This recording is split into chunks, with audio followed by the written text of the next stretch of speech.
నమస్కారం. తెలంగాణలో ఆషాఢం మాసం వచ్చిందంటే అంతా అమ్మవారి జాతరలతో నిండిపోతుంది. అమ్మవారికి సమర్పించే బోనాలతో, భక్తులతో, శ్రద్ధాశక్తులతో తెలంగాణ మొత్తం ఉప్పొంగిపోతుంది.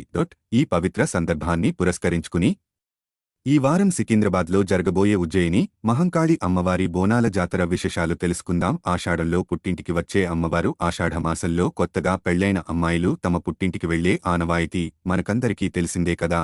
అలాగే అమ్మవారు కూడా ఈ మాసంలో తన పుట్టింటికి వస్తుందని భక్తుల నమ్మకం. అందుకే అమ్మవారికి మట్టికుండలో బోనంగా నైవేద్యాలు సమర్పిస్తూ తల్లి ఇంటికి వచ్చినట్టే భావించి ఆరాధిస్తారు. సికింద్రాబాద్ ఉజ్జయిని మహంకాళి ఆలయ చరిత్ర.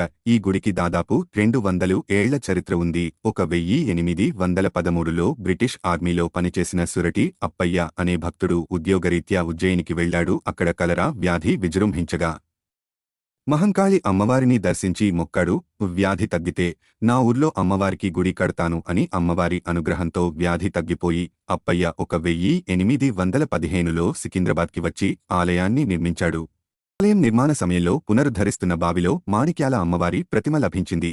అదే ప్రదేశంలో అమ్మవారిని ప్రతిష్ఠించి భక్తుల ఆరాధన ప్రారంభమైంది. ఇప్పటికీ ఇది భాగ్యనగరానికి తలమానికంగా నిలుస్తున్న శక్తిపీఠం. జాతర రోజుల్లో లక్షలాది మంది భక్తులు అమ్మవారి దర్శనానికి వస్తారు. ఇది లష్కర్ బోనాలుగా ప్రసిద్ధి చెందింది. తెలంగాణ నుంచి మాత్రమే కాదు, ఇతర రాష్ట్రాల నుంచి, విదేశాల నుంచి కూడా భక్తులు తరలివస్తారు. జాతర రెండవ రోజున రంగం పేరుతో అమ్మవారి స్వరూపంగా భావించే మహిళ భవిష్యవాణి చెబుతారు.